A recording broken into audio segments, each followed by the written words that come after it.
everyone. Hope you had a Merry Christmas. Hope you have a Happy New Year coming up. Sorry for the delay. Got really sick yesterday. I was totally planning on filming around 10:30 yesterday, but I had one of my migraines from Hades and there was no chance. So we're doing it today. I'll get it posted today. Again, sorry for the delay. I'm Anthony, I'm Eric. and this is Total Sports Talk. So here we go. The first thing that I want to cover is a couple of the games. We'll get to the Rams and Bears last. Vikings, Packers. Here's my analysis on the game. Told you so. No surprise. Kirk Cousins can't beat good teams. If the Rams had won that game, they would be in a position where now Kirk Cousins is in another playoff type atmosphere because if the Vikings don't win, they don't get in. Although they're playing Chicago week 17, that's a recipe for success if you're a Rams fan. But alas, the Rams didn't win, so the Vikings are in, and we get to see a terrible Vikings team. Also, side note, this is one of the first times in a very long time that the NFC playoff picture was set before week 16. There is literally no reason to watch football this weekend. With the exception of one playoff race, Houston and Pittsburgh, Tennessee and Pittsburgh, there's no reason to watch. The seedings are set, they're finalized, with the exception of maybe the 1 and the 3 seed, the Niners and the Saints, or the Niners and the Packers. I think the Niners have actually wrapped up a first round bye too. So really, I guess there's one. They have not. They have not. Okay. If the Seahawks win, they'll win the West By the tie break. San Francisco will drop as far as 5. Which really isn't a bad consolation prize because you're going to get either Philadelphia or Dallas depending on what the Eagles do tonight or this weekend. So Right. anyway, I guess there is some reason to watch, but really it's only for the teams that have been in the playoff picture the entire time. So anybody that was trying to fight their way back into the picture, you're sorely disappointed. And I don't mean just the Rams. I mean, we've seen a lot of the teams just fall off the wagon that were in the race in the NFC. I mean, it was pretty bad. I was looking back at it. The NFC playoff picture going into last weekend had the fewest teams still eligible for postseason play since 1974. That goes back before the wild card. That's how uncompetitive the NFC has been all year long. So, just a little side note there. Anyway, my synopsis is pretty simple. Kirk Cousins sucks. I was on that Kirk Cousins train for a long time, but he went to the perfect situation in Minnesota, and he's been the same old Kirk Cousins. So, I don't want to say he sucks. I still don't think he sucks, but you need to put a lot around him if you want to win. And if you need to depend on him to win, it's kind of like, the Rams back in the early 80s after Ferragamo left. You're going to rely on your quarterbacks in 84 and 85. You better have some pieces around them to make sure you don't come down to that. And the Rams did. They had Dickerson, a great defense, and some other things. Minnesota's got a great running back, but he's hurt. And I don't think they have enough around him structurally to set them up for success. Because if they're depending on Kirk Cousins, they're going to miss the playoffs every year. Or be one and done. Your take, Eric. Yeah, that Green Bay Minnesota game. I was sitting there watching the game. I had more of an interest than normal in this game because of not only the game itself, but also for fantasy purposes. And I can get into what happened on my fantasy team in a little bit if you guys are interested. Yeah, I want you to do that. So basically, here's what I'm watching with that game. I see 3 turnovers in the first half for Green Bay. But I also watched Green Bay's defense just take over Minnesota's offensive line. A lot of people were saying that Dalvin Cook would have made a big difference in that game. I don't think so. Dalvin Cook does not block defensive linemen on every single play. He either takes a handoff, or he goes out for a screen pass, or he blocks. So it's not like he's going to be blocking 5 different guys every single play. When the offensive line is not blocking anybody, you're going to have problems. And we're going to get into what Minnesota's problem is going to be in Week 17 and when they hit the playoffs. Green Bay, they settled down. They basically were like, okay, we've given the Vikings great field position on a couple of drives, and they scored a touchdown and 2 field goals. We're in this game. Let's settle down. And they did. They chipped away. Mason Crosby came out. This game was okay to watch in the first half. It was a train wreck if you were a Minnesota Vikings fan in the second half. Yeah. They had Mike Boone as their starting running back, and there's a reason why he's third on the depth chart. And what he did, even though he came in after Dalvin Cook got hurt against the Chargers and ran for 59 yards and 2 touchdowns, the Vikings were thinking, "Oh, look at this, we got a diamond in the rough." No. Green Bay shut him down. Yeah. Shut him down like there was no tomorrow. Mike Boone is very small for a running back, so you can arm tackle the guy no matter where, and he's going to go straight down. His longest run was about 4 yards. No. And they kept feeding him the ball in the first half. In the second half, he came out for the first series, and because the Vikings were down so much, who do they bring in? They brought in somebody who actually has experience in the pass game, and that was Amir Abdullah. So he got a lot of play in the second half. Mike Boone was on the sideline where he should be. And I think it was good for Minnesota to know what they have, but you need more than a half to evaluate a player. Yeah. Yes, you have all practices, you have preseason, but you also need to get them out there a little bit more. Well, I would say this. Let me interrupt here. The only thing that I would say here, Eric, is as a running back and wide receiver are the 2 positions that I don't believe you need more than a half to evaluate how good they are. They're either going to flash or they're not. And if your line is struggling and they're making plays, then you know you got a real good one. If your line is good and they're making plays, then you know you have a solid one. If your line is good and they can't get big gains, then you know. That. Huh? I can definitely get behind that. Yeah. So I just think, that's why I'm so perplexed with the Rams and Justin Davis. The guy's popped every time he's been on the field. He's got speed to burn. He had a little bit of fumble problems in the beginning, but, we haven't seen if he's cleaned that up. He didn't fumble this preseason, which was good on 35 carries. But where is he? How many times do I need to see Devin Henderson truck out on that field? I think that's his name. I don't even know his name because he's just Darrell Henderson track out on that field and do nothing. I mean, I'm sorry. I know the Rams line is woeful, but you're supposedly this big, strong back from Memphis, and you've done nothing all year long. In fact, you fumbled a pitch. That's how bad you are. So, yeah, the only other thing, too, that I want to comment on is the Vikings played a lot from when they were on offense. They had Kirk Cousins behind center. And the Packers were just forcing their way through that offensive line. I have an idea. Maybe play shotgun once in a while. yeah, right. The Bears and Vikings are so different that the Bears play about 98% out of shotgun, and the Vikings play about 98% out of behind center. Behind center. Now, yes, those. I'm kind of making that stat up, okay, that percentage up. But you get where I'm going with Yeah, that. I get you. On how they typically get the ball from the center. Only when it's really third and short or fourth and short do the Bears really does Trubisky line up behind center. And Kirk Cousins was doing it the whole game. Like, if Zadarius Smith is eating your offensive line for dinner, you might want to do a little shotgun, and you might want to get the ball in your hands of your best players. Thielen had no catches. He had 4 targets, no catches. The only time he touched the ball was on a handoff for a loss of 2. Or for a loss of 2 or for 2 yards. Okay? No. Get Kyle Rudolph involved early. Get Irv Smith involved early. But alas, the Vikings do what the Vikings do when they play a team over 500 and when they play on prime time and on Monday night.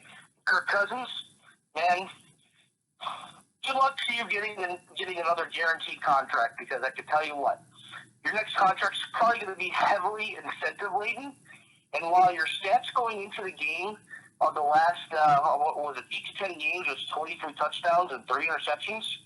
It's hogwash. Look at the competition you played, and you've also played those games at noon or at 3 o'clock.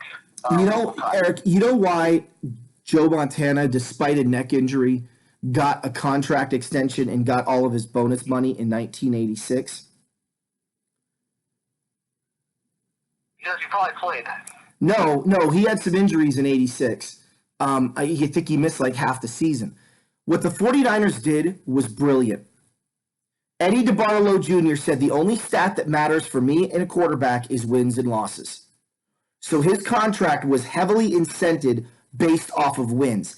If you win this many games over the next 3 years, you get this money. If you win this many games, you get this money. If you win this many games, you get the most money.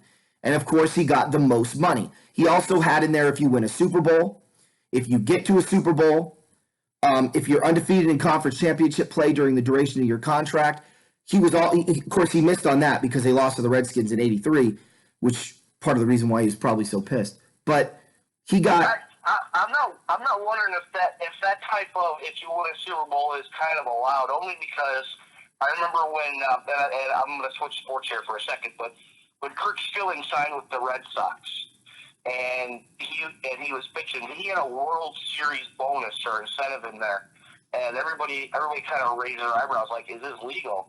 I mean, the Players Association and Major League Baseball actually didn't dispute it. They let him keep it. Guess what? He won a World Series and he got more money. So I mean, you know why it's legal, Eric? Eric, do you know why it's legal? Because in every other, it's still a game that you're playing. Well, so. It's more than that. In every single business in the world, they have incentives based off of company performance. So if the company reaches X amount of sales, then you're going to get this money. It's a way to encourage those around you to work harder. But that's usually the owner and the CEO getting their pockets lined and stuff. Well, it's not the same for an NFL owner. You don't think you get more money for going to a Super Bowl? The owner/CEO, so right. Of course they're going to get their pocket lined. That's why I'm saying it's 100% legal. And the 49ers were smart. I think they had in there too, like if you win the NFL MVP, you get a bonus. So it was all based off of his performance on the field, but without looking at numbers. Now, granted, the 80s was smarter than today, right? Because today we give money to guys like, Dak Prescott's going to get paid, and Dak Prescott has not warranted the money that Jared Goff got. I'm sorry. Jared Goff went to a Super Bowl, won a championship game, but if you want to go by wins and losses, Dak may have him by a little bit. So I don't even know if Dak has him now after last year. I'd have to go back and look because they came in the league basically at the same time. It's interesting regardless. So, I don't know. I think you got guys that are overpaid today, and you got guys that are underpaid in a lot of respects. I mean, Andy Dalton led his team to the postseason. He's not going to win you a Super Bowl, but God darn it, if you're a team that's struggling and he reminds me of Jim Everett. He really does.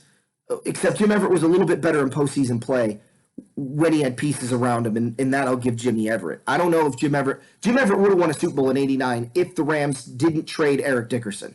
There's no doubt in my mind. If that '89 team had Eric Dickerson, they would have been unstoppable. If you look at what Eric Dickerson did in Indianapolis in '89 compared to what, the line that he would have had in LA, plus being there for, hell, the Rams wouldn't have missed the playoffs in '87 if they had Eric Dickerson. And I know people are going to go, Anthony, they were 1-7 to start. But once they hit their groove and they got that 5, they wouldn't have lost to Dallas. Then maybe they still lose to San Francisco. So I'll take that back. They probably don't make the playoffs in '89, or '87. But they win the division in '88 and they go to the Super Bowl in '89. There's no doubt in my mind about that. But anyway, that's the what if trail that leads nowhere. Yeah. So for comparison's sake, and Anthony mentioned Dak Prescott and Jared Goff, I brought up their stats really quick. They both came out of the same draft class. One was a first-round pick, as you all know. Mm-hmm. The other one was a fourth-round pick out of Mississippi State. Dak Prescott, since we have a large Rams following, I'm going to put Jared Goff second in this one. Dak Prescott has started 63 games, or played in 63 games. His current record is 39-24, so 15 games over 500. He's got almost 15,500 pass yards, 93 touchdowns, 36 interceptions. Jared Goff. He has played 53 games. His overall record is 32-21, so 11 games over 500.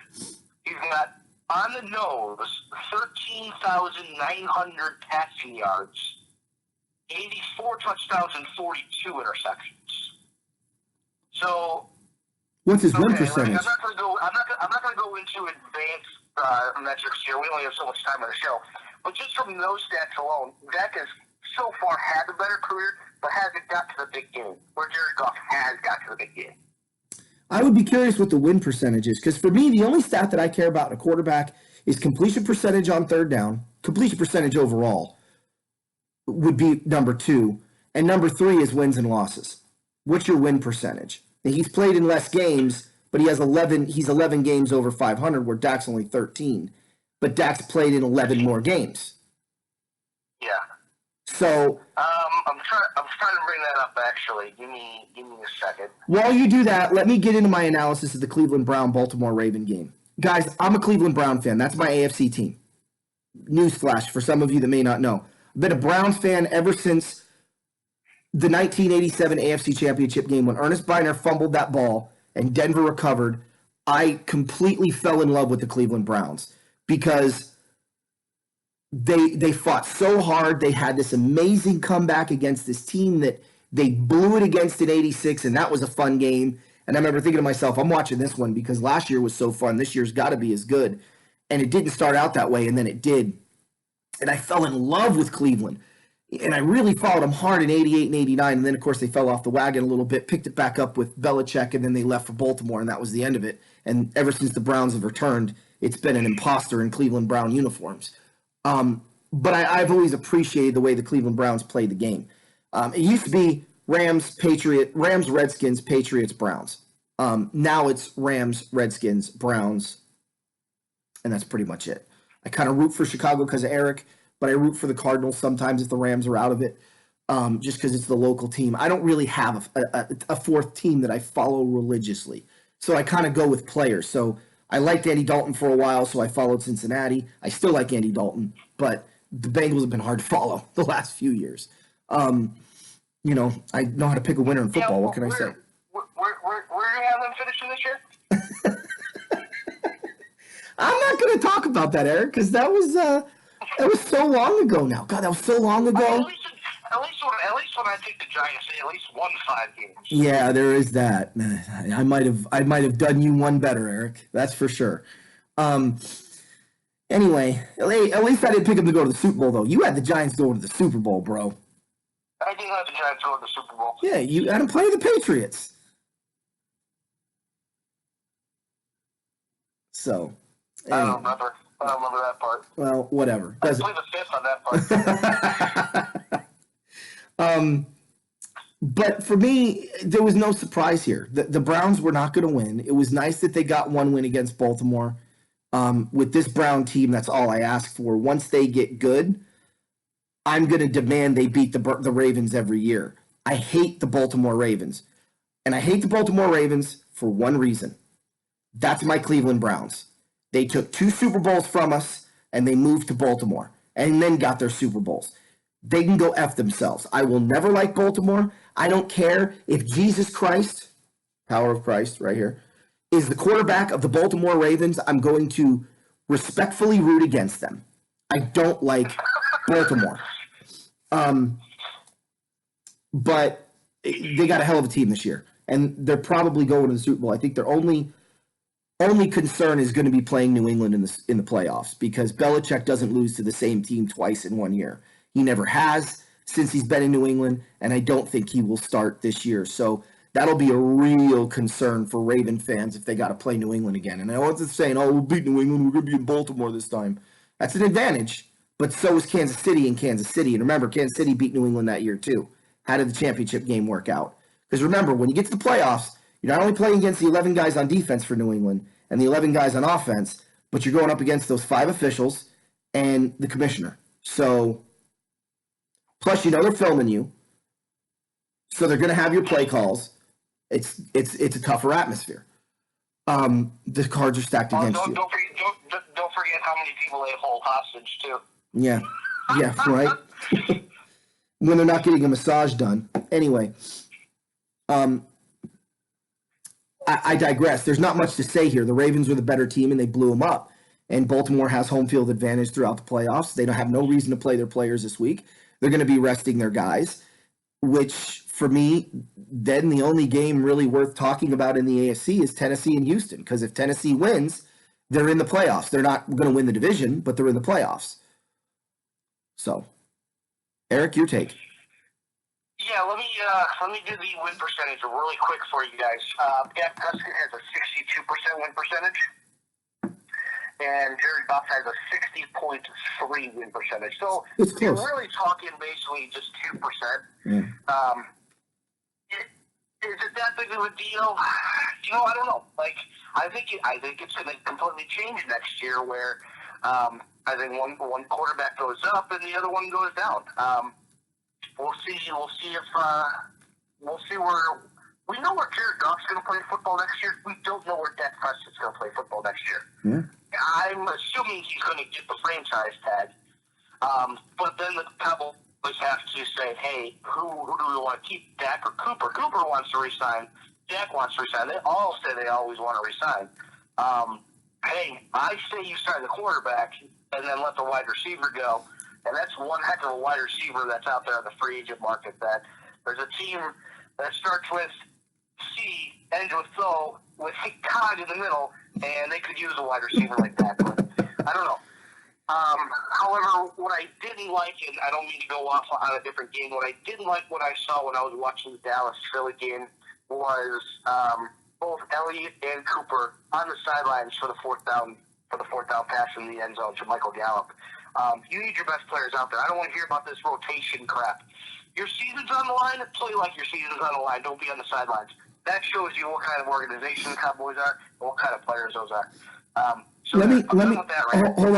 Hold on. Let me say one thing on this. I'm curious to know if that is because Jimmy Johnson doesn't want to pay Amari Cooper big money and doesn't want to pay Jimmy Johnson? No, Jerry Jones, and doesn't want to pay. He said Jimmy Johnson. Sorry, my brain is fried right now. Is it because he doesn't want? Because here's what I'm curious. What you're seeing in Dallas right now, and I'm excited to say this as a Redskins fan, you're looking at the next Redskins head coach in Jason Garrett. I really believe that. And Jason Garrett, when he goes to Washington, he's going to have an owner who's going to say, do what you need to do on the field. The only concern, and with them firing Brian Allen, okay, the Redskins are really in a good position. If they can get themselves a solid GM who works well with the coach, bring in Jason Garrett, who I believe has been handcuffed his entire career in Dallas. That's why he stayed in Dallas, because he's done exactly what the boss has told him to do. All the Cowboy fans are wondering, why the hell aren't we firing Jason Garrett? You don't fire people that do what you tell them to do.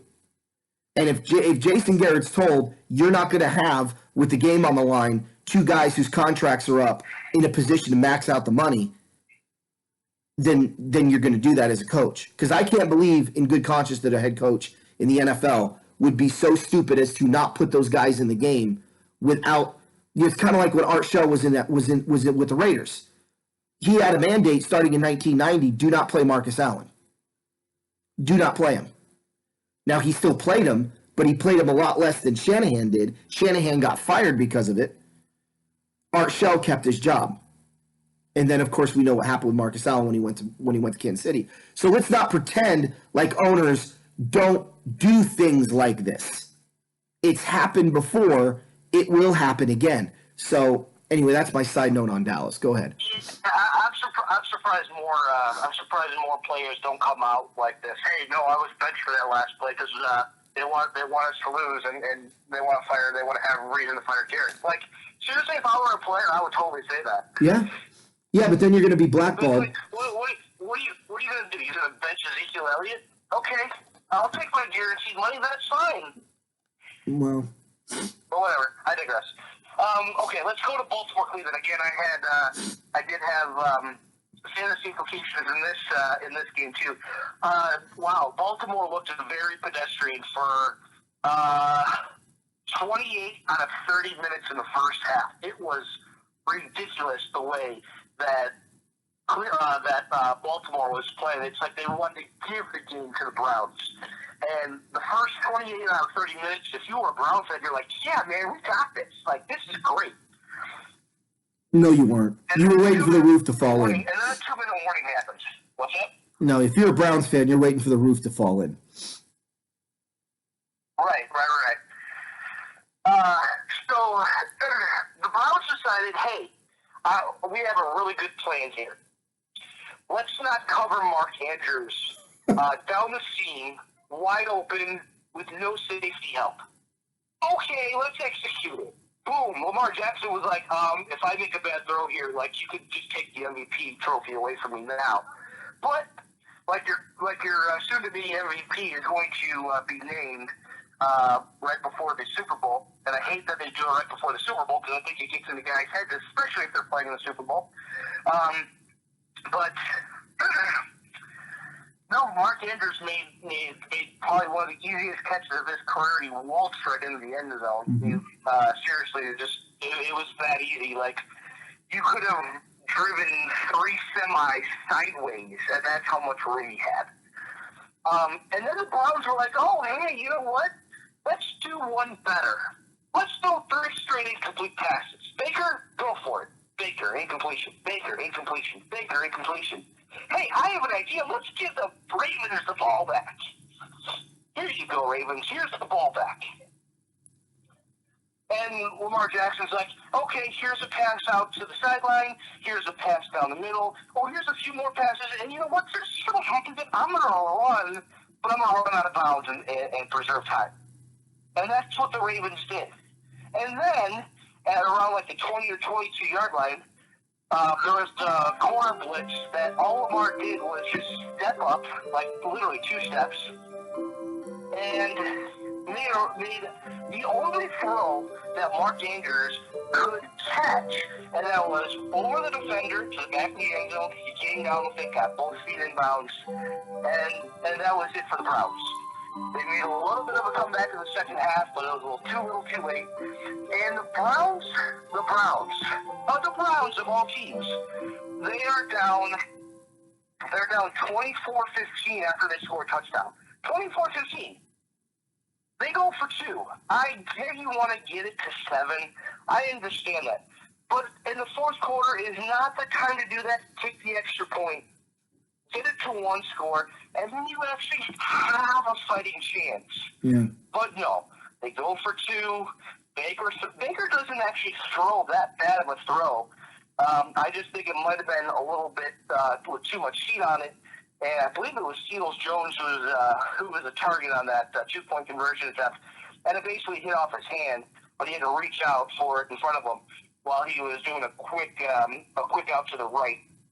And Baker just fired it, and it was completely missed. So it was like, okay, it's plays like that, okay, that really strike a nerve with me. It's plays like the Saints do, where they go for it for a 2-point conversion in the first quarter, and then they're trailing. You know, they're trying to make up points, and then they got to go for 2 later, and they miss it. And guess what? They lose by 2 to the 49ers, 48-46 a couple of weeks ago.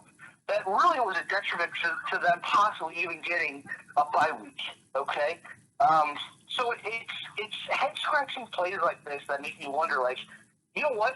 I could get paid half of what you're getting paid and make those same dumb mistakes. Yeah. I could get paid half of what Jason Garrett is making and make the same kind of face on the sideline. Okay?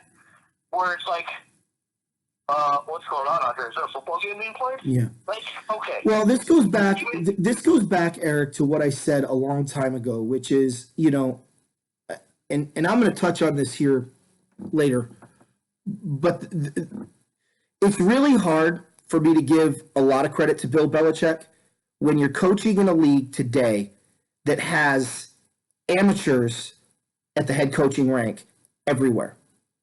And when I say amateur, I mean guys like you learn in high school not to make those calls. Like you know as a head coach by the time you leave Pop Warner football what calls to make and what calls not to make. And these guys are on the grandest stage of them all making these calls. And it blows my mind because it's like, it's not being an armchair quarterback. It's you're in the moment and you're saying, what are you doing? And then it doesn't pan out and you're like, well, no, duh. And these coaches, they're not held accountable because they never have to respond to the fans. I don't know of any coach in the NFL right now that has had to answer to any of the fans or its fan base. If they go on the radio show, they're not taking calls. They're speaking in front of the media, which are allies usually. They're getting in front of a podium, they're making a speech, and then they're getting off the podium. It used to be back in the day, these coaches would have to answer on a TV show, on a radio show, questions from the fans.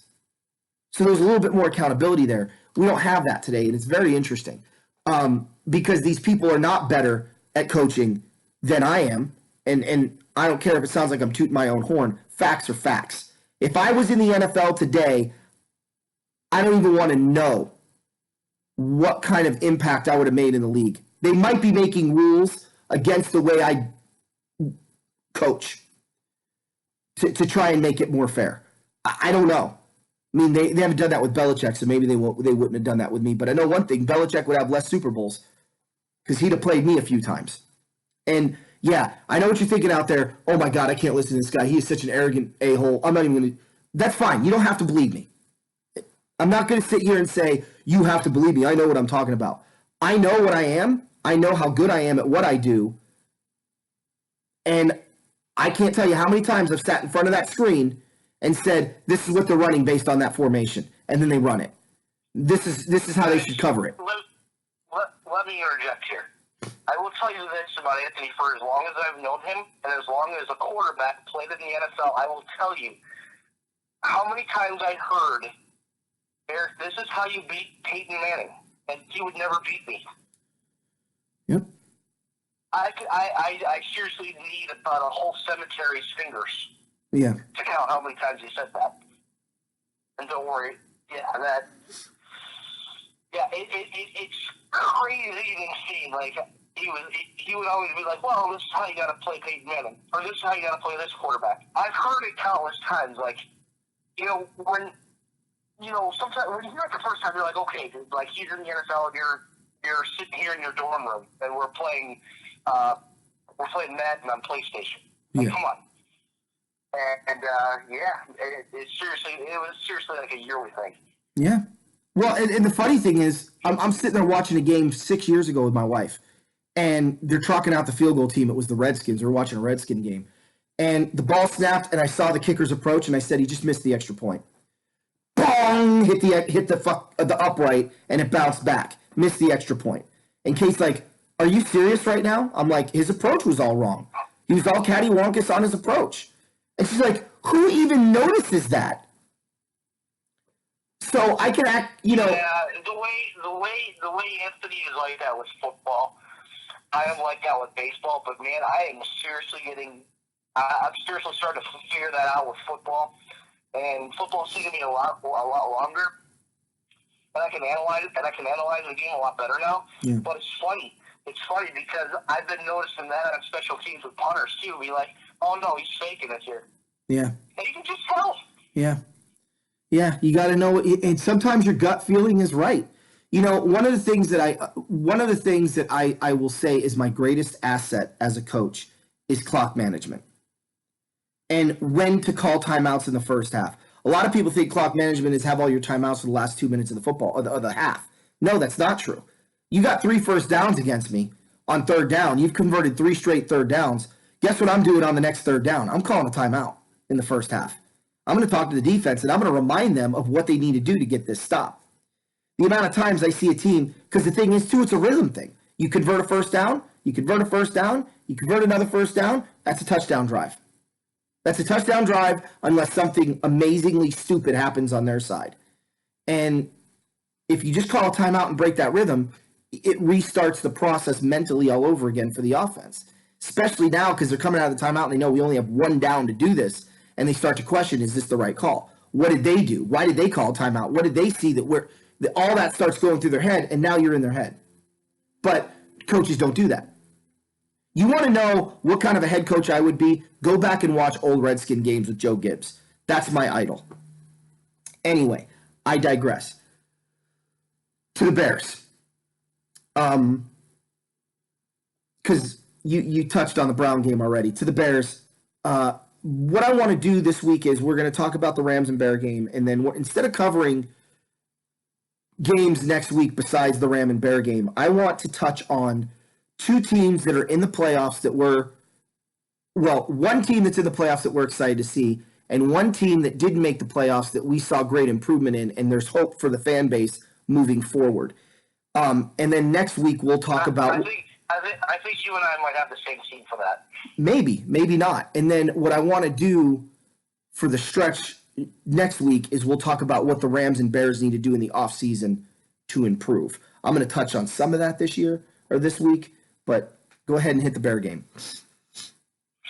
All right. So Bears lost 26-3. Next. Yeah. All right. So I have a lot to say about this game. So guys, get your popcorn ready, get a drink. Hopefully you went to the bathroom. Anthony, put your feet up because actually, don't put your feet up. You might hurt yourself after you hear what I have to say. All right. So, People versus Mentor. First time that these guys have faced off each other since Nagy left Kansas City after a brutal home loss playoff game with Alex Smith at their quarterback 2 years ago when they blew a big lead to the Titans. So they finally got together in a regular season game, and of course you're going to hear everything about, Bears should have selected Patrick Mahomes and blah, blah, blah. Well, I will tell you this, that this game was fixed between both coaches before the game even started. And to give you what I think is my proof, and I might be the only one who is actually going to say this and actually back it up, is all you have to do is go look at the offensive play calling from Matt Nagy. As soon as the Bears got down 7-0, 3-0, 3-0 on a 56-yard field goal by Harrison Butker, as soon as they were down, it was RPO, RPO, RPO. Let's run the ball every single time. And about the first 7 plays were run plays. And it's like, listen, you're playing the Chiefs. You're going to have to be in the track meet. Why aren't you throwing the ball? You could throw on this Chiefs defense. The Chiefs defense did not automatically become the 2000 Ravens, for crying out loud. Where is Robinson? Robinson didn't do anything until the second half. Okay. Anthony Miller didn't do anything until the second half. Okay. No tight ends did anything for catching the ball until the second half. Okay. I'm watching this game. I have no emotions in this game because I already know what's going to happen. And you could tell from at least the first drive or two that the Bears had no interest in playing in this game. And I swear, okay, in some way, either a phone call or even at midfield when the coaches met, it was, hey, Coach Reed, hey, good to see you. You're looking great. Listen, let's put pressure on New England. You know what I'm saying? Here you go. Enjoy it. You're welcome. Talk nicely to me later in life, when at your retirement ceremony. I mean, listen, I can't be too far off here, guys. The Bears scored 3 points in their opening game, and they scored 3 points in their last home game of the year. The Chiefs' defense is not as good as the Packers' defense. Yes, the Bears were missing Akeem Hicks, but he doesn't play offense. Yes, the Bears were missing Taylor Gabriel, but he's a non-factor. The only game he actually really played in and did anything was against the Redskins when he caught 3 touchdowns. Got a concussion in that game. Got a concussion a few games later. He's missed the last 4 or 5 games, and he's missing the season finale too. Okay. Okay, I see what you're doing here. Oh, hey, Chuck, play soft. But you guys don't know who Chuck is. That's our defensive coordinator, Chuck Pagano. Oh, okay. Oh, hey, it's funny. I told somebody this too before the game, even the week leading up to the game. I said, you know what I would do if I were Andy Reid? I said I would get my run game going. So this way opposing teams actually have tape of our actual offense doing well on the ground. And what do the Bears succeed at? Yeah, I know the Bears have had injuries on the defensive side of the ball with Keith Hicks and Roquan Smith and Danny Trevathan being all out. But Damian Williams had 65 yards rushing. Damian Williams had a catch and a score. They were giving the ball out of the backfield to their running backs, Spencer Ware and Damian Williams and Darrell Williams. Sean McCoy was a healthy scratch. I'd hate to see what he would have done against the Bears defense. The Bears played their last regular season home game like they didn't even want to be there, like they already knew what was going to happen. You already got a preconceived notion of what's going to happen, and you obviously think, for some good reason, that it was good to sacrifice your quarterback in that game to make him look bad. You don't deserve to be a head coach in this league. You don't. Wow. You don't. You're calling for the fire of Nagy? What's that? Calling for fire and Nagy? After that game, after what I saw, after the putrid play calling and making Trubisky look bad, look, I don't put anything on Trubisky in this game because what is he doing? He's running the plays that are called. He doesn't do much audibling. I don't even know if he knows how to audible. He looks at the line, makes some hand movements, and goes about his business. The problem is the Bears are going to have a third-place schedule next year. The Bears are also going to probably do a little bit better next year, maybe 10-6, 11-5. They get the AFC South next year. They also get whoever was third place in all the other couple of divisions. Guess who you play? Guess who you play? So yeah, you play the Rams again. And well, nice. Anyways, so I was not happy when I watched that game because I wanted to see Allen Robinson burn the defense because he should have. I wanted to see what Jacob Horsted could do. He caught a pass on 4th and 23, 2 yards behind the line of scrimmage, and he got about 6 yards out of the catch. Because if you also watch the game, the Bears were on the Chiefs' 40-yard line in the first half. Okay? They had about like a 4th and 5, 4th and 6, and they punted. Well, they're going to go for it on 4th down and 23 at like midfield somewhere. Unbelievable. Okay. Unbelievable. Okay. Look, more proof, Eric, let me back you up here. Isn't there a couple of games this year where Matt Nagy ran the ball 7 times or less? Yes. Okay. No, there was one game, it was 8 times, and it tied an NFL record for least amount of rushing attempts. He didn't break it, he tied it. Okay, so there you go. So he doesn't run the ball. Why is he running the ball against Kansas City? Well, here's also the thing, okay? Now, Kansas City has got one of the worst rushing defenses, okay? They have a defense that you're able to easily gash, okay? This is why I think that when Kansas City goes on the road in the playoffs, when they do, it's going to be hard for them, especially if they're playing a running football team. Now, they may get the Patriots in round 2. They got to win their first game, whether that's against Pittsburgh or Tennessee or, goodness gracious, even Oakland is still in the playoff picture. Mm-hmm. But they just need to stop the run. But the team can also run on them. Their defense just didn't get completely better the last couple of weeks. I mean, yeah, they might be clicking now. They did put a waiver claim in for Terrell Suggs, and he did play in the game against the Bears. But Okay, yes, he can make that defense better. And you know what? He might be a little bit fresh because he wasn't being utilized to his full capacity in Arizona. No. So he is coming in with fresh legs, and it's a good. He's a great player to have on your defense. How do you not utilize Terrell Suggs? What's that? How do you not utilize Terrell Suggs? Ask the Cardinals. That's unbelievable to me. Another example of bad coaching. They're utilizing Chandler Jones and Jordan Hicks, all right, but they couldn't utilize Suggs. Okay, whatever. Yeah. I don't work for the Cardinals, so whatever. Yeah. They're a loss. Yeah. However, when you're looking at that game, the Bears. Okay, here's another example. The Bears didn't take the points in the first half. They were 4th and goal from the 1 yard line. Okay, take the field goal. You never know what happens. No. Let's throw a fade to Allen Robinson in the corner of the end zone, but not throw it high enough. Got it. Done. Yeah. I can do that.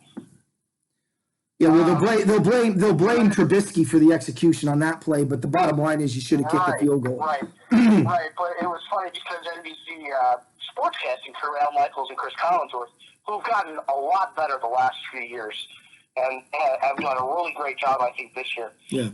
And they can only call the games that they're assigned to.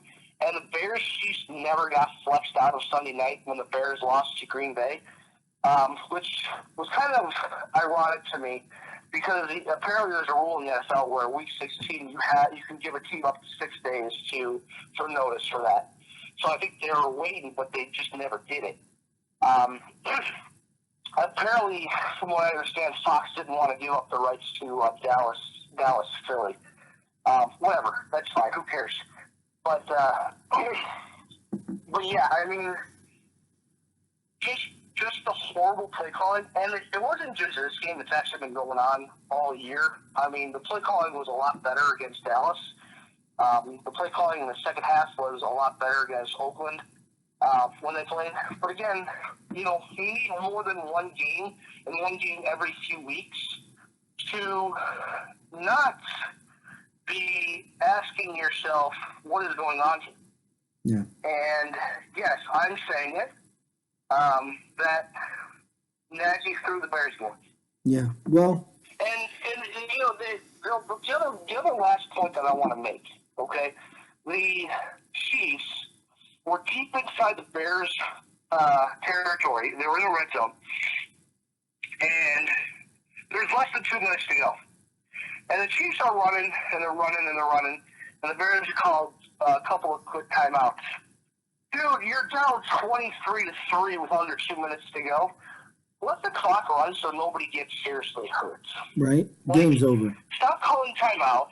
The Chiefs probably would have went for it on 4th down. Instead, the Bears kept calling timeout. They keep a field goal. And I'll tell you why, because that was, again, I had fantasy implications in that game. But it was like, what are you doing?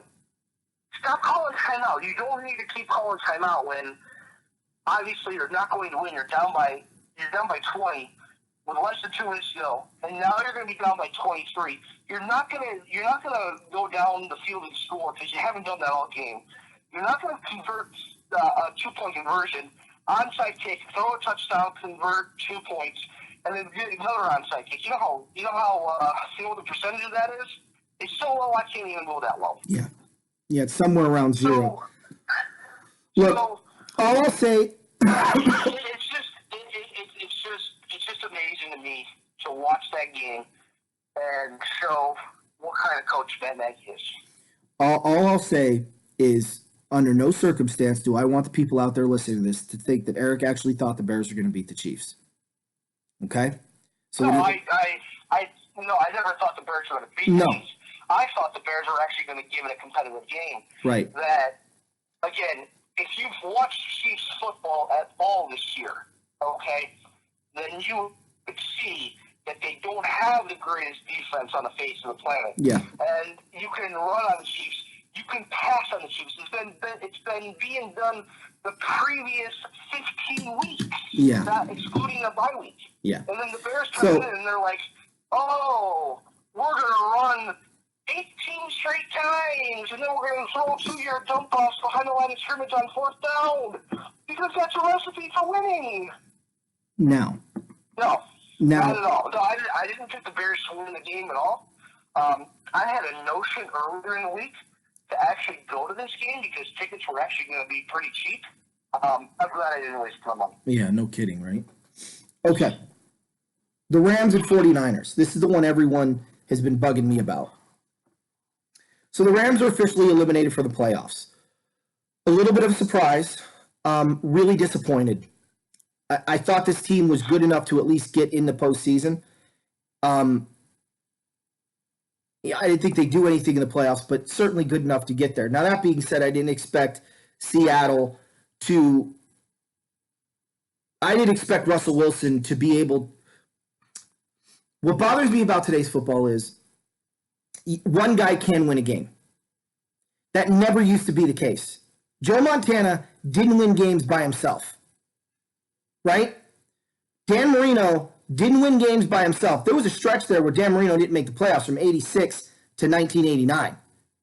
He was the best quarterback in the National Football League, bar none at the time. And he had that stretch where he couldn't make the postseason because you couldn't win games by yourself. Fast forward to today. You have a good quarterback, you're going to win. Regardless of who you have to throw to, who you have blocking for you, who you have running the ball, you're going to win.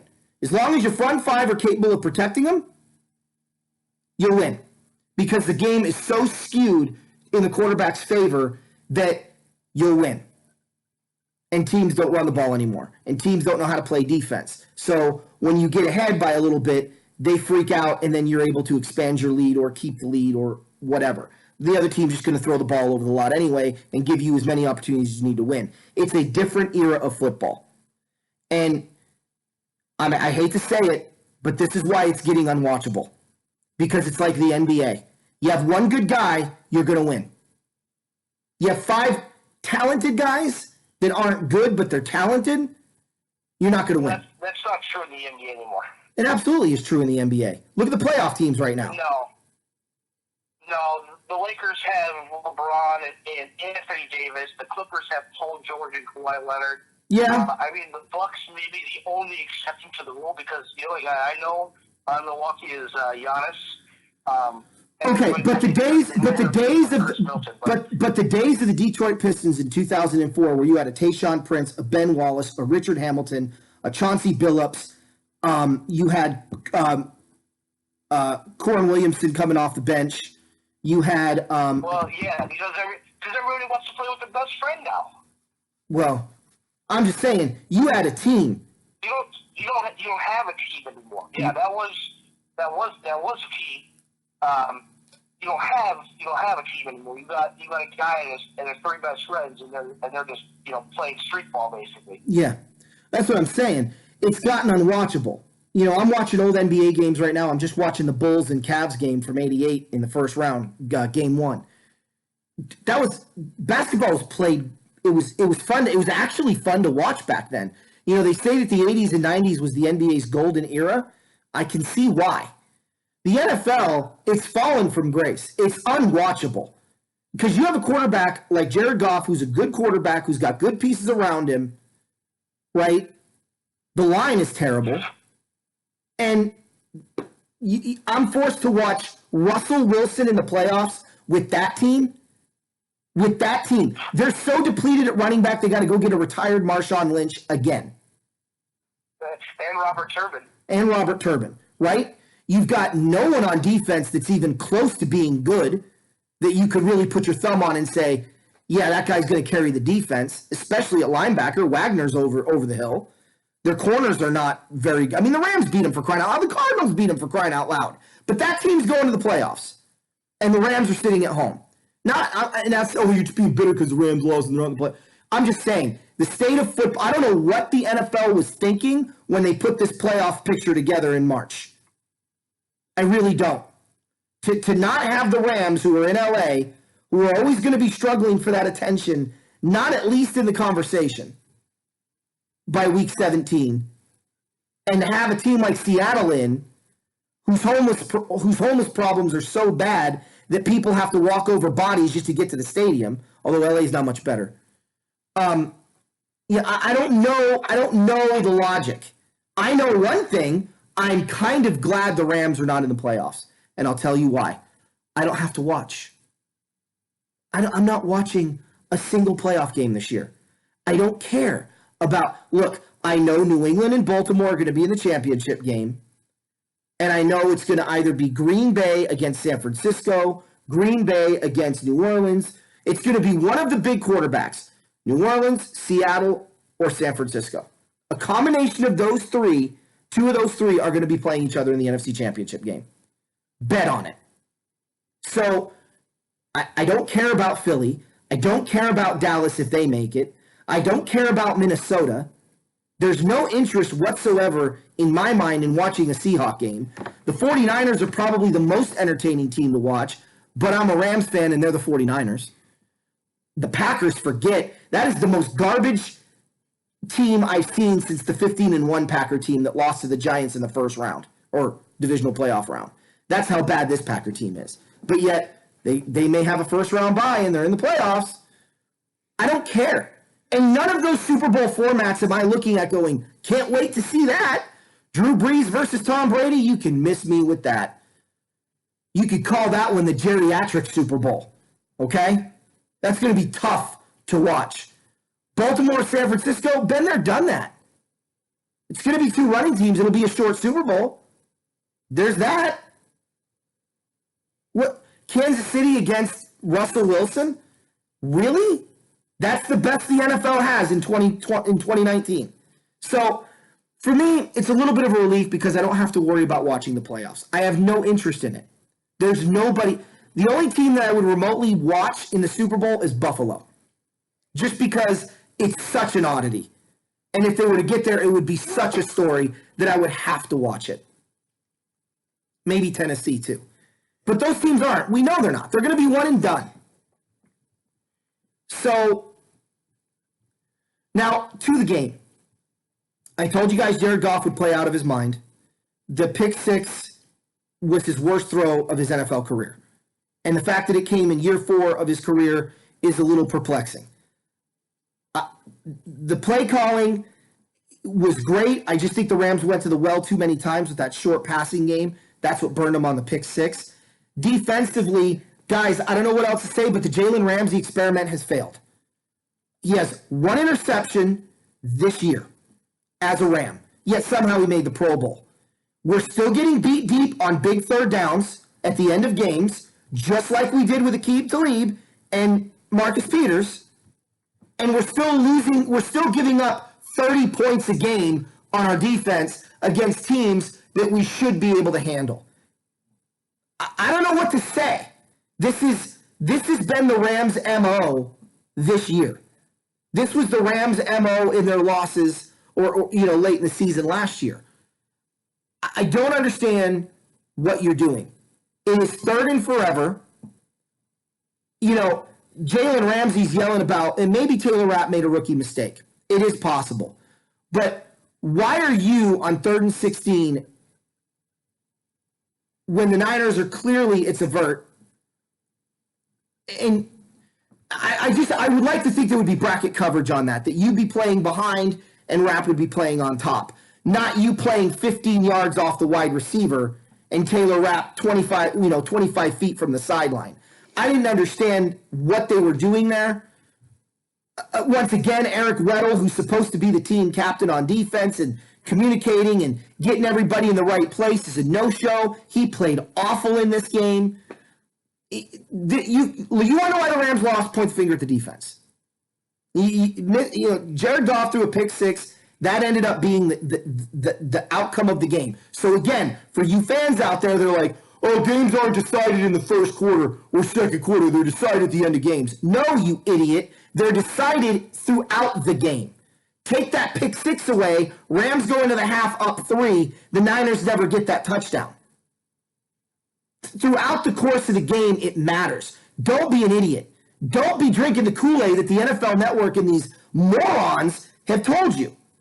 They don't know what they're talking about. And as a coach, I can tell you there are points left on that field and there are points given on that field, and they always come back to burn you. That's why Joe Gibbs always said, take the points in the first half. You never get them back, and you're always chasing.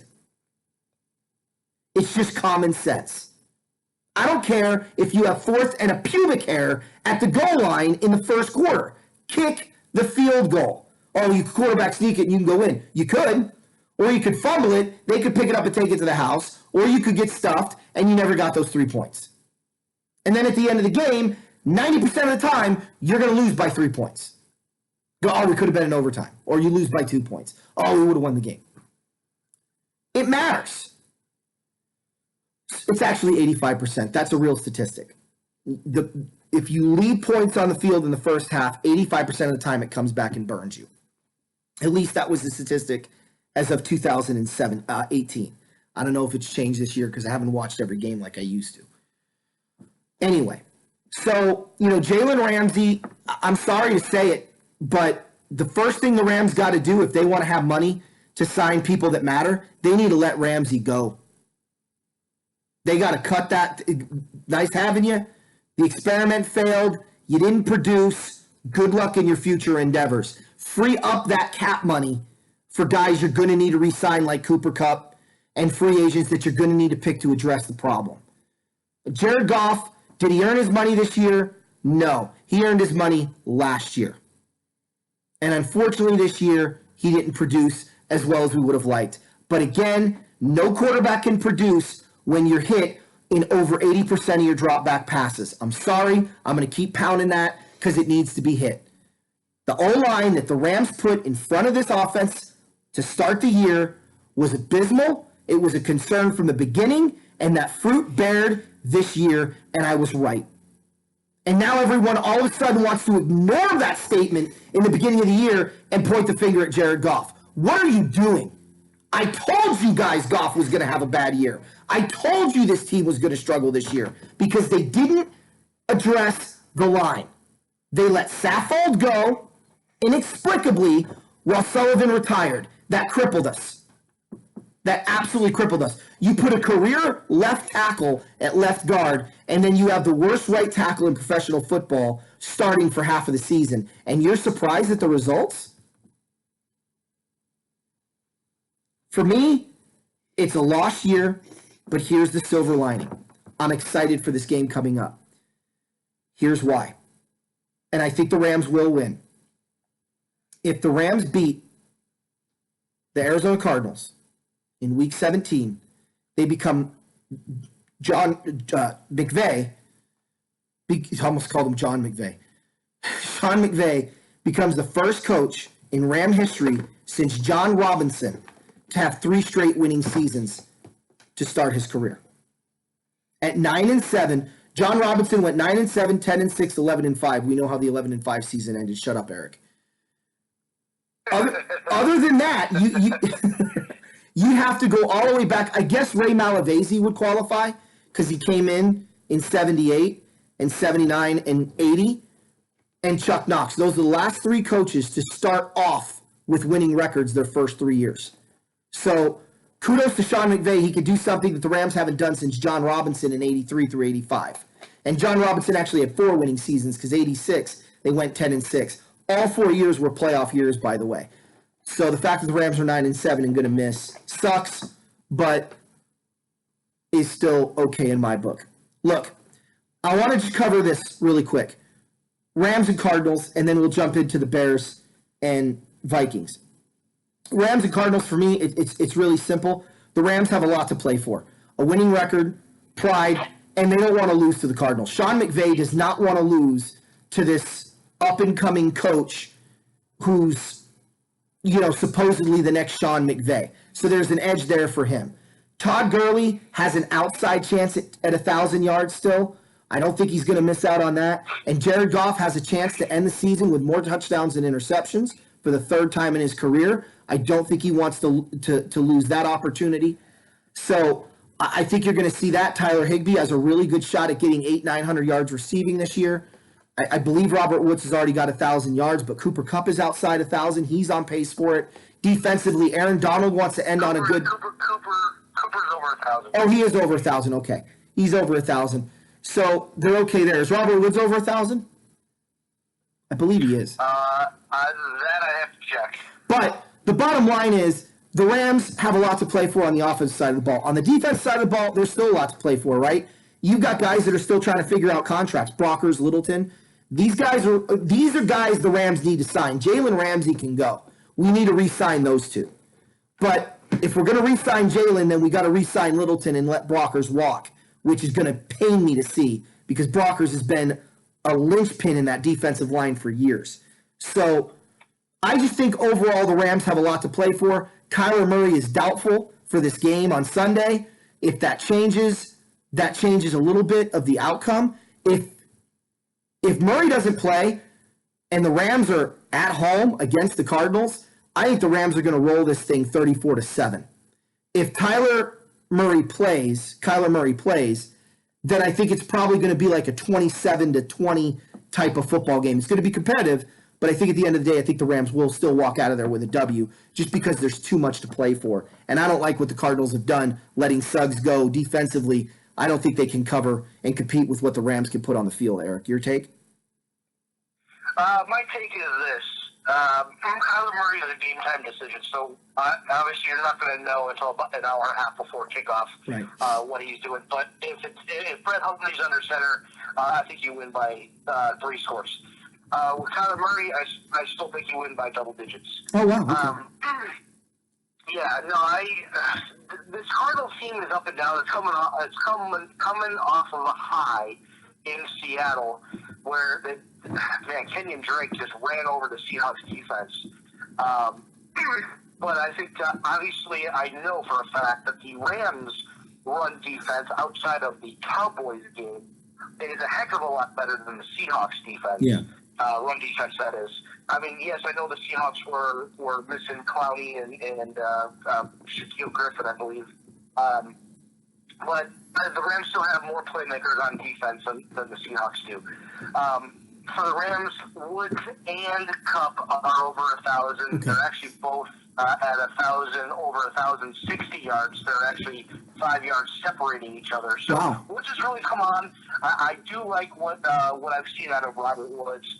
I'm just perplexed at why Cooper Kupp is not getting any play as far as looks in the first half of the last 4 or 5 games. It's really perplexing to me. He's one of your best wide receivers. Utilize him. Mm-hmm. I know you said Gurley is outside of 1,000. Then I'll tell you, if Goff is not throwing to either Everett or Higbee, and Higbee's been amazing for the Rams. Oh my God! He's had 3 or 4 games in a row where he's gone over 100 yards. First time in the Rams history that has ever happened with a tight end. I thought it was really cool. And so I expect Higbee to continue doing what he's doing. But I expect the Rams to have a field day on offense. And while they're while they're playing the Cardinals, they shouldn't have too much difficulty with the Rams.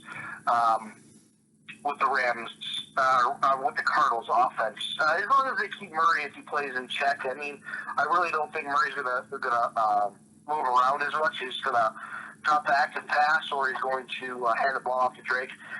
When you say Gurley has an outside shot at 1,000, yeah, he's got to get 211 rushing yards. Yeah. In the game against Cardinals, which is completely doable against Arizona. But I think that in order for Gurley to do that, he might need 40 carries. So I don't expect Gurley to get to 1,000. But touching on the Rams-Niners game, I do think that Goff did not see Warner on that screen pass. That Warner just made a great play and broke at just the right time. I mean, if you see it, he was really hiding behind the defense. So they actually did show a sideline view of Goff's throw, where Warner was and what Goff was looking at, and I don't think he ever saw Warner. Yeah. Warner's come on great. He's been a great defensive rookie. He's not going to win Defensive Rookie of the Year because there's another guy on that defense who's going to win Defensive Rookie of the Year, Player of the Year, whatever. Bosa. That's on his own team. Yeah, Bosa. Bosa played a great game as well.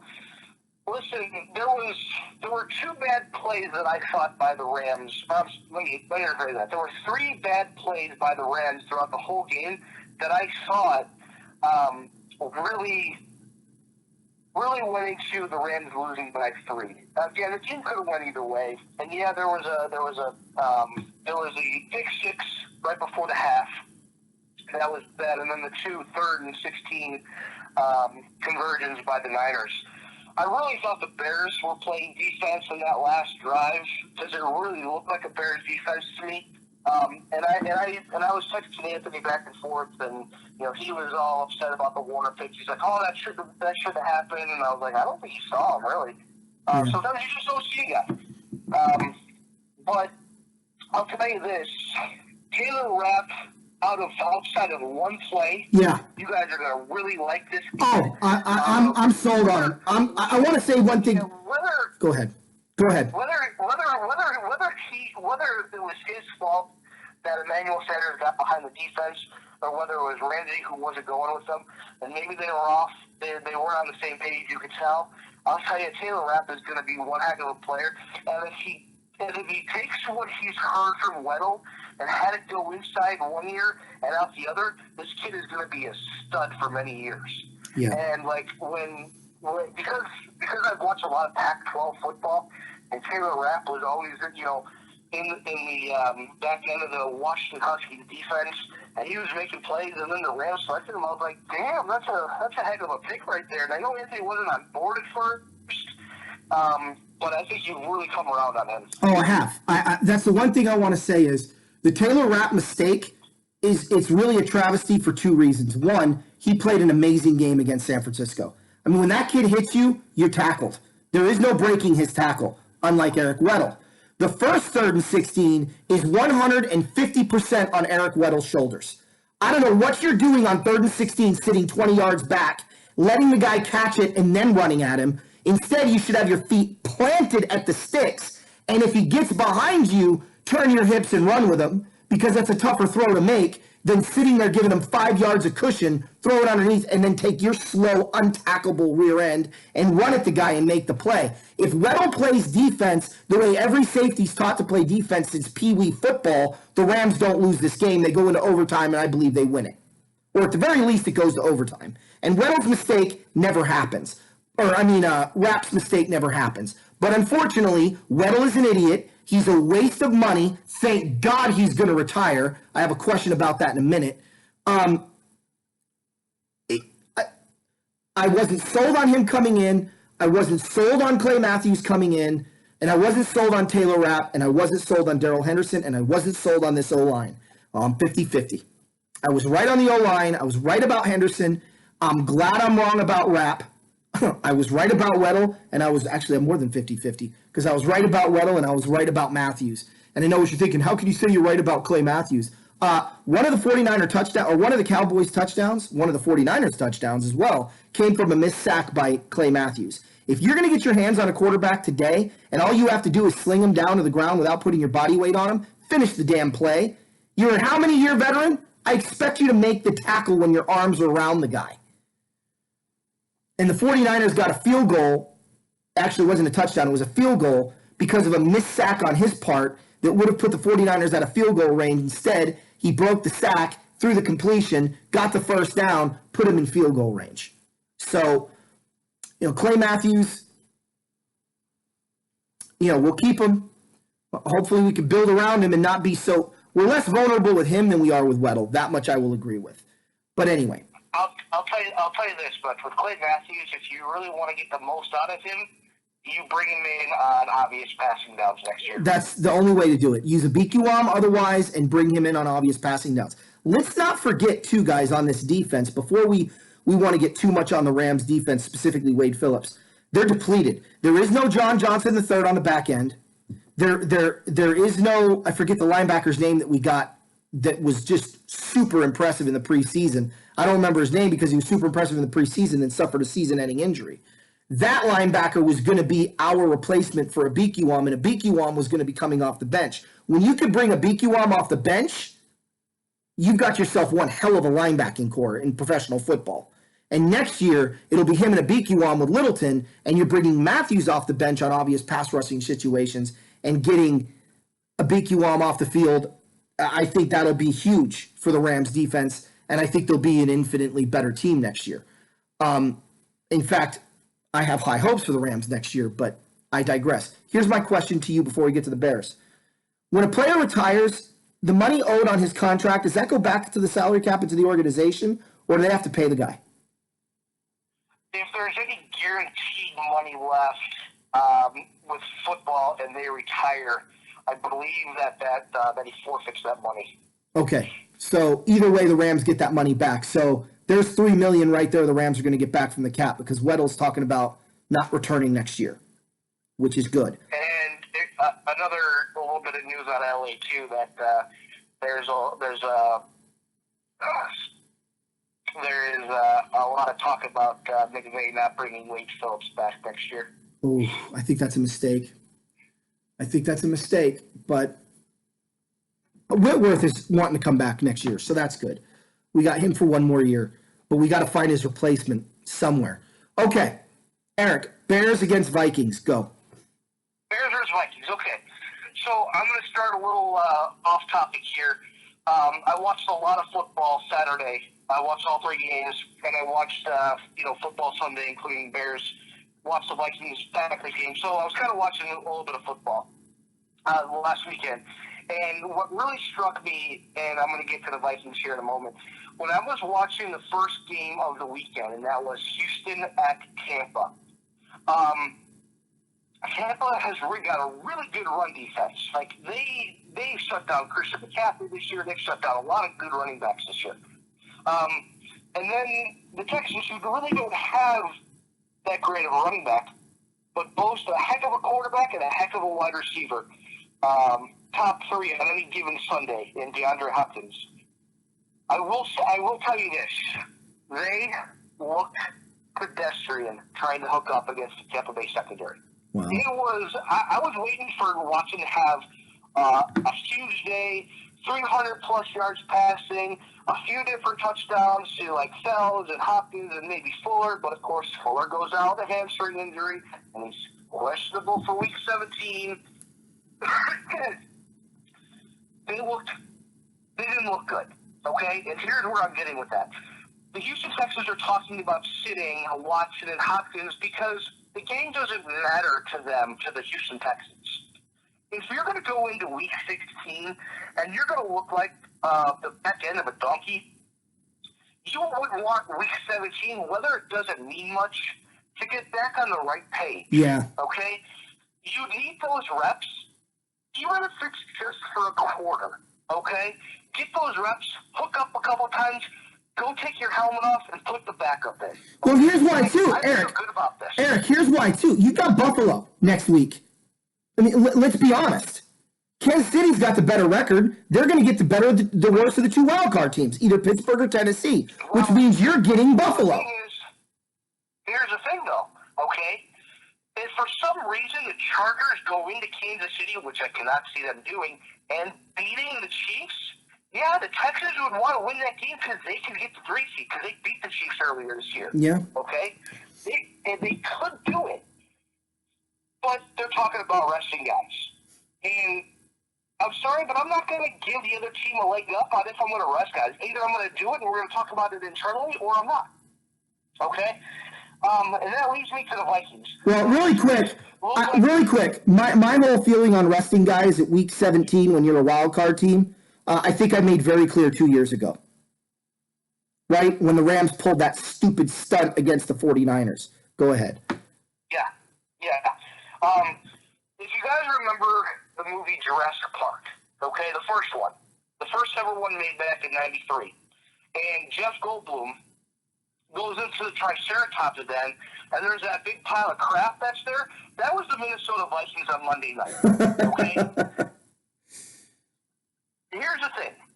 Dalvin Cook is not playing in the game against the Bears, and the Vikings are sitting Kirk Cousins in a meaningless football game. You know who's starting for the Vikings?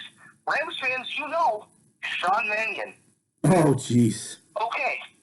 So So again, the Vikings and the Texans are in the same boat. Yes, the Texans won in Tampa because Jameis Winston is most likely colorblind and doesn't know who the heck he's throwing to. But Kirk Cousins, you need those reps with your offensive line. You need to get on the right page with Thielen and Diggs and Rudolph and Smith. I feel like I'm singing a Christmas song here. You need to have your offensive line do something. You're gonna subject Sean Mannion to the Bears defense, who are going to come out and be like, I know we're not playing for anything except to get to a 500 record, which would be amazing if they could do. But they're going to beat the Vikings. Sean Mannion is going to throw 3 or 4 picks in the first half alone. Yeah. Okay? Kirk Cousins is not showing up. The Bears are going to win by at least 10. A lot of Vikings players, starters aren't showing up. Listen, you need those reps. There's a reason why you're going to get blown out in the first playoff game. Yeah. And let's see here. I don't know if they're locked into I think they're locked into the 6th seed. So you're not gonna play your starters in week 17, and then you're gonna ask your players who are rested to go into New Orleans most likely and play the Saints? Are you kidding me? Eric, I think it's going to be Green Bay. No, Green Bay's going to get the 2 seed. No, they're going to lose. What Green Bay's going to do is beat Detroit. They're going to lose to Detroit. Watch. They're not going to lose to Detroit. Now when they know that when they play the game, they have an outside chance of getting the number 1 seed. They're not losing that game. I'll tell you that right now. They're going to put Detroit so far behind in the first half that Detroit's going to be like, we're not even going to come off in the second half. Watch. All right, look, I agree with you. I think the Bears win this game running away. I'm going to say. If the Bears don't win, you don't let anybody on the team play. You make people walk home from Minnesota. Yeah. I think the Bears should win this game. How cold it is. What's your score? 27-17. That's pretty close to my prediction. I'm going to say 27-10 Bears. I don't see it. Okay, I've been waiting. I don't know. I've been waiting for this all year. Eric, to answer your, I don't understand how many more times. Here's what I want to know. I want to know: does Houston lose? Does Minnesota lose? Because if they both lose in the wild card game, like we think they're going to do, because they're not playing no jokes now. You got New Orleans and you got Buffalo. Okay, I hope to God they lose, and let that be a lesson. If you rest your starters before a wild card game, you won't win. It isn't. I don't even like resting my guys before when you have a first round bye. That makes no sense. You want to rest them, you rest them wild card week. Well, do what the Bears did last year. They had an outside shot at getting a bye week. They played their starters the whole game in Minnesota. Okay, they could have sat everybody, let Minnesota win. That would have put Minnesota in the playoffs, and Minnesota would have went to the Bears.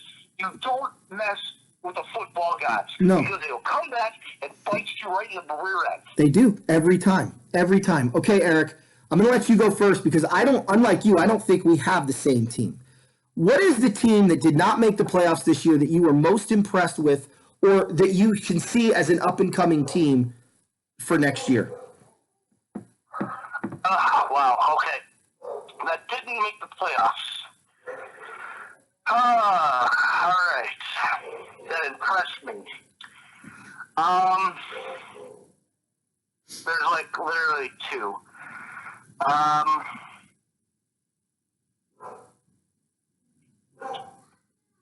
Actually, I'll tell you this much. With the way that this team overcame adversity, they were in the playoff hunt for a long time. Actually, they did suffer a key injury at one of the most important positions, and it made them use their backup for a couple of games. And especially what happened in the preseason, I'm going to go with Indianapolis. Yeah, I figured you'd pick the Colts. I still believe that this team was shell-shocked from the moment it happened when Andrew Luck retired, and they don't believe he'll be back. This is one retirement that I believe that they think that there's no way that he'll be back in the NFL. Yeah. They did a great job with Jacoby Brissett. You could see injuries caught up to them when Brissett went out with the MCL sprain for a couple games, and they turned to Brian Hoyer. They didn't look great. when Brissett came back, he still wasn't right. I think they rushed him back, but there's probably a good reason for them rushing him back because they were still in the playoff hunt. Marlon Mack missed a couple of games because of a fractured wrist. T.Y. Hilton was out because of injury. They were getting decimated. Eric Ebron went out. He was their big red zone guy. If this team just takes a moment, and by a moment I mean a couple weeks, goes on vacation, clears their head, comes back to Indianapolis after the season is over for them, because obviously they didn't qualify for the playoffs. And I think this team has a real shot to get a lot better in the offseason, and they're going to have money freed up from Luck's retirement that they're going to be able to spend and use and draft a lot of great playmakers. I think Indianapolis is that team. And depending on what they do in the offseason, they have a really good shot at getting back to the playoffs in 2020. I think the Colts are going to be a fun team to watch in 2020. I agree with that. I think they've got a great O-line. I think they've done a good job of drafting in all the right places, including linebacker. I'm excited to see what they do with some of that freed up money. I'm going to go with the Colts opponent in one of their Super Bowls. That's your hint. Okay. Do you have an idea who? The Redskins. No, the Colts never play the Redskins in a Super Bowl. No. The team... Who the Colts are going to play in the Super Bowl next year? No. Are you going to go with Bears? No. Look. Yeah. I'll tell you why I was impressed. I expected nothing from this organization coming into this season. And what I saw were guys that fought, despite their deficiencies at head coach, despite their deficiencies at talent on the field. Guys really popped out at wide receiver, one in particular that I think is a superstar, that if he's up, they need to re-sign him. But their defense has slowly been getting better and better each week this year. And I cannot believe I'm saying this, but their quarterback looks like he might be, might just be the quarterback they were hoping he would be. I'm not saying that he's going to lead them to a Super Bowl, but certainly capable of leading them to the playoffs and competing for that division. The addition of... They are in the AFC East. The New York Jets. The New York Football Jets. I'm telling you, man, I went into the season with no expectations. And I'm sitting there looking at this team going, if I'm a Jet fan right now, I got reason to be optimistic here. Our quarterback looks like he's pretty good. We've got a great running back. We've got some talent at wide receiver. The defense is getting better, especially that number 33. That kid is a stud. I can't remember his name off the top of my head. Sorry. Don't get a lot of Jet games out here. And they're just, defensively, that team has come a long way. I don't know. Maybe they need to go back to the green unis to really get them thinking, differently. But I like what I've seen from the New York Jets in 2019. And I think next year, if they can just add some pieces, I think they can continue. I'm not saying the Jets are a playoff team in 2020. I'm not. But I don't think 8-8, 7-9 is an outside chance for this football team. And in a couple of years... No, they're not going to go 8-8. They started 1-7. The best that they can finish is 7-9 with a win on Sunday. No. I'm talking about next year. Oh, next year. Yeah, I'm saying next year they could be 8-8. They could be 7-9. I know they may be 7-9 this year, but I think they're probably going to be 6-10. But I think the improvement will be slow because there's more deficiencies there than, they've got a real problem, in my opinion, at head coach and GM. But I think they can win despite that moving forward with the talent that they have assembled. I was impressed with the New York Jets this year. After the 1-7 start, to win 5 of your last, 7 games? Yeah. It could be 7 of your last 8 games. I mean, come on. If I'm a Jet fan, I'm more than happy right now. I will tell you this. For those that might not know, the Jets had very minimal trade talks about Le'Veon Bell right up to the deadline. And the one team that was trying to get him back was the Pittsburgh Steelers. So I was kind of shocked when I saw that. I expected the Jets to trade Le'Veon Bell in the offseason. And to me, there's really, really one good fit for him, especially if they get a quarterback. Anthony, I'm going to give you one guess. I'm going to tell you who should get him. the Rams. If I'm the Rams, Well, that's not what I was thinking. if I'm the Rams, hear my thinking out. If I'm the Rams, I trade Todd Gurley to the Jets for Le'Veon Bell straight up. I see if they bite on that.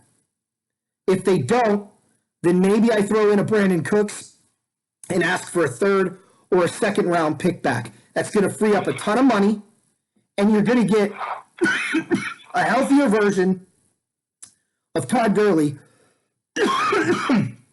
in a Ram uniform. Give him number 26. Wendell Tyler will be happy. We've seen 26 run behind the blue and yellow before. We're okay with that. So that's who should trade for him. But go ahead. Okay. So actually, the one team that I'm thinking of would be a perfect fit. I just think they need to get their quarterback situation ironed out. They have two great receivers, and depending on what they do at tight end, I mean, this guy could run probably all day. I think he might actually have more field to run in than Pittsburgh. And you're right with the same conference, but I think Tampa is a dark horse for Le'Veon Bell. Interesting. Well, let me ask you a question. If you're the Jets and you're offered Todd Gurley and Brandon Cooks, all you have to do is give them Le'Veon Bell and a third-round pick. Do you make that trade? Tempting not to, but man, I would have to do a lot of medical research on Gurley and get his medicals and then do our own physical on him, because I don't know if I would do that unless he passed the clinical health. Yeah, be an interesting trade. Tell you one thing, it would shake up the football world, and let's put it past the Rams. The amount of times a guy like that's been available, and the Rams have pulled the trigger on him. I mean, I wouldn't put it past them. All right, last segment. Playoff team not talked about that you're excited to see. I'll go first on this one because it's easy. Buffalo. I love Josh Allen. Yeah. And I think the Bills, they could do some real damage in this postseason, or they could go out with a whimper. But the fact that they're back in it with this quarterback, who I think is their future, and the way they played this year, and that they were one game away from winning the division, I think the Bills have shown the world they're not too far from New England. And if they're not too far from New England, both geography-wise, as well as on the field, I think the future looks pretty bright in Buffalo, regardless of how they do. I know Bill fans are probably thinking, no, man, we got to win the playoffs. If we're going to end up pulling Houston, in the playoffs, or Kansas City, we got to win. I don't disagree, but it's still a tall order if it's Kansas City. I think you'll easily beat Tennessee, but I think it's a tall order against Kansas City. But I'm excited to see what they do. That might be the only playoff game I watch. Yeah, I'm gonna definitely agree with you. I don't the other 11 teams that have made the playoffs. I don't feel as the way I feel about Buffalo. Listen, defense travels in the playoffs, and you need your defense more. What has the Buffalo Bills been doing great this year? Defense. Their defense is not even being talked about. Trey White, stud. The only guy who's better than Trey White right now is Stephon Gilmore, okay? And Gilmore is having a heck of a year. And Trey White is actually having the same type of year, but because he's in Buffalo, guess what? He's not being talked about. And you know what? Buffalo's fine with that. Don't talk about us. We'll shock you. We'll play our style of football. Yeah, we're not going to get the ratings. We're not going to get this. We're not going to get that. We're not New England. But you know what? You doubt us for a moment, you're gonna be doubting, and you won't be doubting us ever again. Right. Buffalo is in the same position as Houston as they are Minnesota, and they're looking at sitting Josh Allen for the game. And while they can't improve their playoff position because they're locked into the 5 seed, I will tell you this. That I think Josh Allen should play at least a quarter. Because for a second-year quarterback, all the snaps and experience you can't get back. You just want to hand the ball off to Frank Gore? God, talk about an ageless wonder, Frank Gore, now number 3 of the all-time rushing I know, right? yardage charts. Crazy. Nobody talks about it. Never led the league in rushing, but he's still grinding it out with over 15,000 yards. Unbelievable. Never led the league in rushing, and he's third on the list. Right. But I'll tell you this: if I'm Josh Allen and I'm Sean McDermott, I say, you know what? We're going to play you for a quarter, and hopefully we get 2 series in the first quarter. Okay? Because once the second quarter comes back, who cares? We're in the middle of a drive. You're sitting. Okay? So here's what we're going to do. We're going to throw a deep pass to John Brown.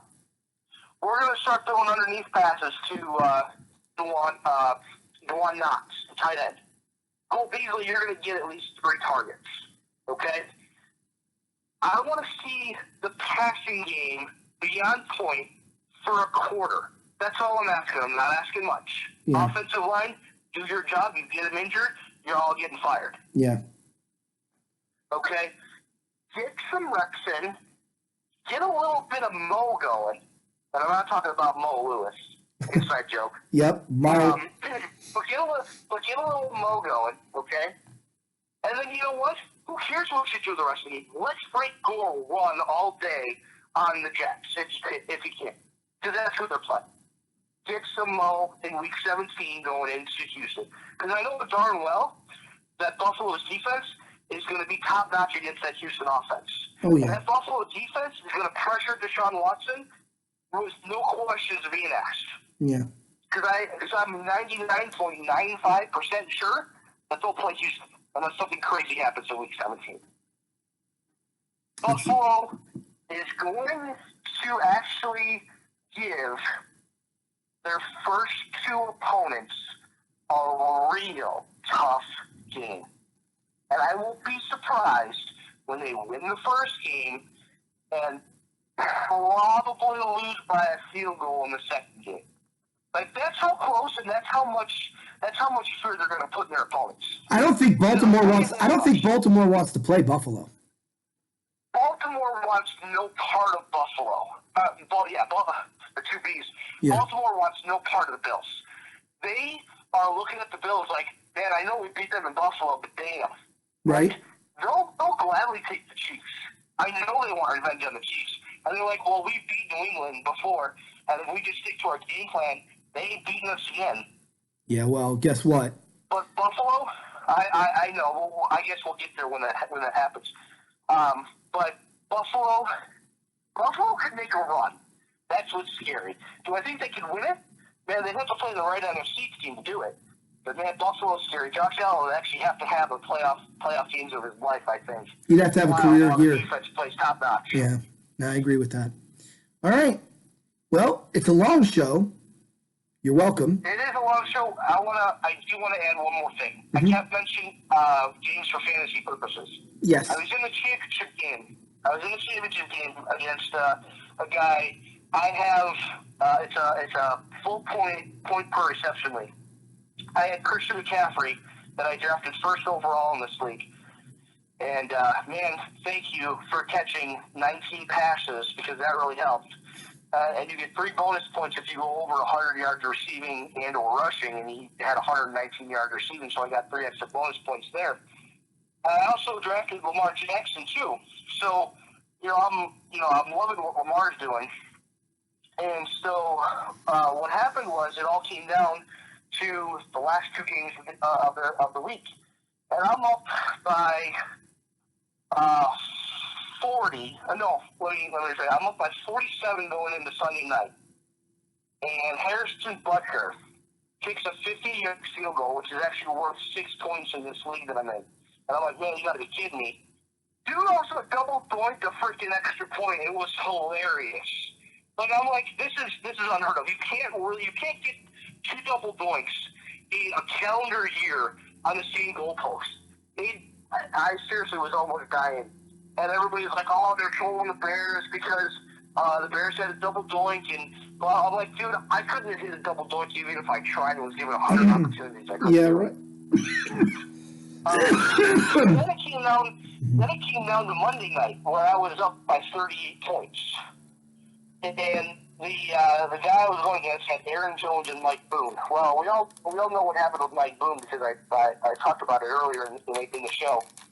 Aaron Jones, he's getting touches here, he's getting runs here, but he's also splitting time with Jamal Williams. I'm like, okay, cool, just keep feeding Jamal Williams. Then I get an alert that Jamal Williams is questionable returning a shoulder injury, and then he got back on the field. I'm like, you gotta be kidding me. And then the Vikings on their own home field can't tackle a guy running 56 yards downfield. And if you get a 50-yard touchdown catch or run, you also get a 2-point bonus. So not only is he getting 56 yards plus a touchdown plus a 2-point bonus, I'm only up 2. And I'm like, you gotta be kidding me. And of course, the Vikings are so inept at moving the football that they can't get out of their own way. So they go a 3 and out, pump the ball back to Green Bay, and I'm like, oh crap, here it comes. So I'm up by 2 points. Aaron Jones gets a handoff, gets 3 yards, so that's 0.3 points. Then gets hit at the line of scrimmage. Fine, okay, he doesn't get any points there. And then he does a little cutback at the line of scrimmage, and he goes for about another 5 yards. At this point, I am up by 0.45 points. Green Bay kicks the ball. I'm like, okay, Minnesota, just freaking go down, score, do something, eat up a bunch of clock. I don't care. So again, Minnesota can't get out of their own way. They go backwards instead of forwards. And Kirk Cousins is sacked right at the 2-minute warning at 4th down. I'm like, okay. I'm like, here we go. So then, 4th down play, Kirk Cousins scrambles around, looks clearly lost like he's a rookie quarterback, and throws an incomplete pass, takes 10 seconds off the clock. I was like, perfect, on 4th down. And what do the Packers do? They kneel 3 times. It was a beautiful thing, and I win by 0.45 points. Wow. Championship. Yeah, it was crazy. It was gut wrenching. It was everything that you could think of, and I couldn't sleep that night. Yeah, well, you won. Was there money on the line? Yeah. Yeah, a few bucks here and there. That's good. That's good. All right, guys. Week 17, we'll cover the Rams. We'll cover the Cardinals. We've already touched on those games. But that's it. What I plan on doing from there is basically talking about what the Rams and Bears need to do to rebuild for 2020. As far as the playoffs go, me and Eric will probably do a second show later in the week that will just be for the playoff games. Although I'm not going to be. And don't forget, we're also going to cover Black Monday because I expect Kitchens to be gone in Cleveland, and I expect Shermer to be gone in New York, and I'm sure there's going to be a bunch of others. It'll be interesting to see what happens. We'll touch on that too, obviously, on the next show, which will probably be on Tuesday. Hope you guys enjoyed. Go Rams! Go Bears. Horns up. Bear down. Bye-bye.